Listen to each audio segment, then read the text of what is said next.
महाराज जी के आज के विशेषांक में रक्षा सूत्र परिवार के सभी सदस्यों का हार्दिक स्वागत है। बाबा जी के भक्तों को राम राम। श्री प्यारे लाल गुप्ता बरेली के रहने वाले थे। उनकी पत्नी इतनी बीमार हो गई थी कि घर के लोगों ने उनके बचने की उम्मीद छोड़ दी थी। दवा में तो उनका विश्वास नहीं रह गया था, सिर्फ दुआ का सहारा रह गया था। वह निरंतर बाबा जी का स्मरण कर रहे थे। एक दिन जब वे पत्नी के लिए दवा लेने जा रहे थे तो रास्ते में एक सज्जन ने बताया कि महाराज जी आए हैं। उन्होंने दवा की दुकान वाले को पर्ची दे दी और निवेदन किया कि वह दवाएं घर भिजवा दे। वह खुद बाबा जी की तलाश में जुट गए। उनके संभावित ठिकानों पर जाने लगे। सबसे पहले डॉक्टर भंडारी के यहाँ गए, लेकिन वहाँ बाबा जी नहीं मिले। 8 बजे रात तक एक पेड़ के नीचे बैठे उनकी याद करते रहे। एक व्यक्ति से पता चला कि बाबा जी कमिश्नर साहब के घर पर हैं। गुप्ता जी ने रिक्शा किया और कमिश्नर के घर पहुँच गए। चपरासी ने बाहर ही रोक दिया। गुप्ता जी बाहर ही खड़े होकर बाबा को पुकारते रहे। बाबा जी ने उनकी आर्तनाद सुनी और बाहर निकल आए। बोले, रिक्शा ले आओ, मैं तुम्हारे घर चलते हैं। कमिश्नर ने अपनी गाड़ी से छोड़ने की मिन्नत की, पर बाबा जी नहीं माने। रिक्शा आया और उसी पर बैठकर वे गुप्ता जी के घर गए। वे सीधे गुप्ता जी की पत्नी के कमरे में गए और एक कुर्सी पर बैठ गए। इसके थोड़ी देर बाद ही उन्होंने अपना पैर उस चारपाई पर रखा जिस पर उनकी पत्नी लेटी हुई थी। पत्नी ने काफ़ी प्रयास के बाद अपना माथा बाबा जी के चरणों में स्पर्श करा दिया और उसके साथ ही उनकी रही सही नब्ज भी जाती रही।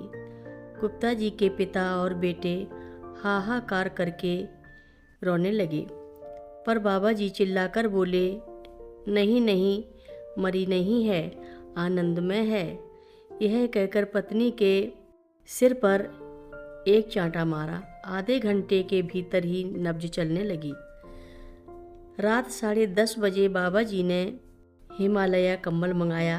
श्री दया नारायण खत्री की दुकान से कंबल मंगाया गया, जिसे बाबा जी ने खुद ओढ़ लिया और अपना कंबल पत्नी के ऊपर डालकर चले गए। बाबा जी दूसरे दिन फिर आए और पत्नी ने जैसे ही उनका चरण स्पर्श किया वैसे ही नब्ज फिर शांत हो गई।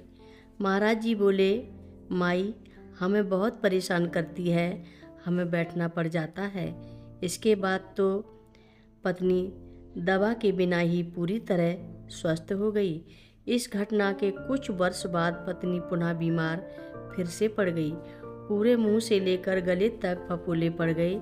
ना कोई दवा भीतर जा सकती थी और ना ही कुछ खा पी सकती थी। दुर्भाग्य की बात यह थी कि कोई दवा या इंजेक्शन भी कारागार नहीं हो रहा था। गुप्ता जी सीधे कैची धाम गए। बाबा जी को अपनी व्यथा सुनाई। उस समय बाबा जी किसी भक्त द्वारा लाई गई कचौड़ी दांत से काट रहे थे। वही कचौड़ी उन्होंने प्यारे लाल गुप्ता को दे दी और कहा, ले जा, माई को खिला देना। गुप्ता जी ने कहा, बाबा जी, पानी तक तो उनके मुंह में जा नहीं रहा है, यह कचौड़ी कैसे खाएंगी। तब महाराज जी पुनः बोले, जा ले जा, खा लेगी और सब ठीक हो जाएगा। अंततः वह कचौड़ी लेकर गुप्ता जी बरेली लौट आए और उसे पत्नी को खाने के लिए दे दी। पत्नी ने पहले उस कचौड़ी को माथे से लगाया और खाना शुरू कर दिया। धीरे धीरे सारी कचौड़ी खा गईं। गुप्ता जी फटी आंखों से देखते रहे। पत्नी बिल्कुल ठीक हो गई। यह थी महाराज जी की अपरंपार लीला। महाराज जी की कथाएं सुनने के लिए सभी भक्तों का धन्यवाद। सभी भक्त रक्षा सूत्र चैनल को सब्सक्राइब करें, शेयर करें और लाइक करें। घंटी बजाना ना भूलें।